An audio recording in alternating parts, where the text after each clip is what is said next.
നമസ്കാരം. Kalamkaval first half കണ്ടിട്ടും review ചെയ്തു, ഫുള്ള് കണ്ടിട്ടും റിവ്യൂ ചെയ്തു. ഒരു സിനിമ നല്ലതാണെങ്കിൽ അതിനകത്ത് പ്രത്യേകിച്ച് നമുക്ക് ഇഷ്ടപ്പെടും, ഓരോരുത്തർക്കും ഓരോ ഇഷ്ടങ്ങളായിരിക്കും എന്നൊക്കെ പറയുന്നത് ശരിയായിരിക്കും. പക്ഷെ പൊതുവേ ഉണ്ടല്ലോ, ഒരു 90% പേർക്കും ഇഷ്ടപ്പെട്ടൊരു സിനിമ ചിലവർ കുരു പൊട്ടുന്ന പോലെ, അതായത് നമ്മൾ പറഞ്ഞില്ലേ കുരു പൊട്ടുന്ന പോലെ, ഇല്ല കൊള്ളത്തില്ല ശരിയായില്ല. ഈ സിനിമയെക്കുറിച്ച് വളരെ വ്യക്തമായിട്ട് പറയാം. കുരു പൊട്ടുന്നവരുടെ ശ്രദ്ധയ്ക്ക് വേണ്ടി മാത്രം, പ്രത്യേകം ശ്രദ്ധിക്കുക, കുരു പൊട്ടുന്നവരുടെ ശ്രദ്ധയ്ക്ക് വേണ്ടി മാത്രം ഗംഭീര പടമാണ്.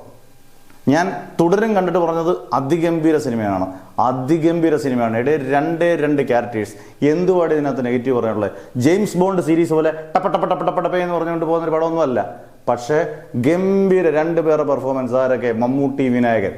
ആരതിനകത്ത് ബെസ്റ്റ് എന്ന് പറഞ്ഞാൽ മമ്മൂട്ടി ഓൾറെഡി ഗംഭീരമാണ്, വിനായകൻ അതിഗംഭീരമായിട്ട് ചെയ്തിട്ടുണ്ട്. അതൊന്ന്. പിന്നെ ഇതിനകത്ത് 1% പോലും ലാഗ് അടിക്കത്തില്ല, ഒരു മിസ്കാസ്റ്റ് ഇല്ല. ഇവിടെ ആദ്യമായിട്ട് ബാഹുബലിയുടെ ഡയറക്ടർ രാജമൗലിയോ അമൽ നീരദോ ഒന്നുമല്ല ഇത് സംവിധാനം ചെയ്യിക്കുന്ന പുത്തൻ സംവിധായകൻ. ആദ്യത്തെ പടമാണ്. കുറുപ്പിന്റെ റൈറ്റർ ആണെന്നുള്ളൂ, ആദ്യമായിട്ടാണ് ഇദ്ദേഹം സംവിധാനം ചെയ്തിരിക്കുന്നത്. ജിതിൻ, കൈയടിക്കണം മക്കളെ. ജിതിൻ എന്ന് പറയുന്ന നല്ല അച്ചടക്കത്തോടു കൂടി അവർ രണ്ടുപേരും ഇരുന്ന സ്ക്രിപ്റ്റ്, മനോഹരമായ സ്ക്രിപ്റ്റ്. ഒരു തലനാരിക്ക് ഒരു പീസ് കട്ട് ചെയ്യാൻ പറ്റാത്ത രീതിയിൽ അടിപൊളിയായിട്ട് സ്ക്രിപ്റ്റ് ചെയ്യും. 10-22 നായികമാർ. അത് ഈ കഥാപാത്രത്തിന് ആവശ്യമാണ്. അവരുടെ ഏജ് ഒന്നും നമ്മൾ നോക്കേണ്ട ആവശ്യമില്ല. കഥാപാത്രങ്ങൾക്ക് ആവശ്യമായിട്ടുള്ള ഗംഭീര കാസ്റ്റിംഗ്. ഒരു കാസ്റ്റിംഗ് ഇതിനകത്ത് മോശമില്ല, ഒരു സീൻ ഇതിനകത്ത് ലാഗില്ല. ഇതിപ്പം നമ്മൾ പറയുമ്പോഴായിരിക്കും, അയ്യോ ഇത് നിങ്ങൾ പൊക്കി പറയുകയാണ്, നിങ്ങൾ ഇന്നതാണ്, നിങ്ങൾ മറ്റേതാണ്, മതം വേറെയാണ്. ഇത് ഒന്നുമില്ല. നമ്മൾ എമ്പുരാനെ കുറിച്ച് ചിലപ്പോൾ മോശം പറഞ്ഞ്, എമ്പുരാൻ എനിക്ക് ഇഷ്ടപ്പെട്ടില്ല, തുടരെ എനിക്ക് ഭയങ്കരമായിട്ട് ഇഷ്ടപ്പെട്ടു, ലോകം എനിക്ക് ഇഷ്ടപ്പെട്ടു. നമുക്ക് ഗംഭീര ഒരു പടം. കുരു പൊട്ടുന്നവർക്ക് എപ്പോഴും ഇങ്ങനെ ഈ റീച്ച് കിട്ടാൻ വേണ്ടി ഒരുപാട് സാധനങ്ങൾ ചെയ്യും. അങ്ങനെ ചെയ്തിട്ട് കാര്യമില്ല.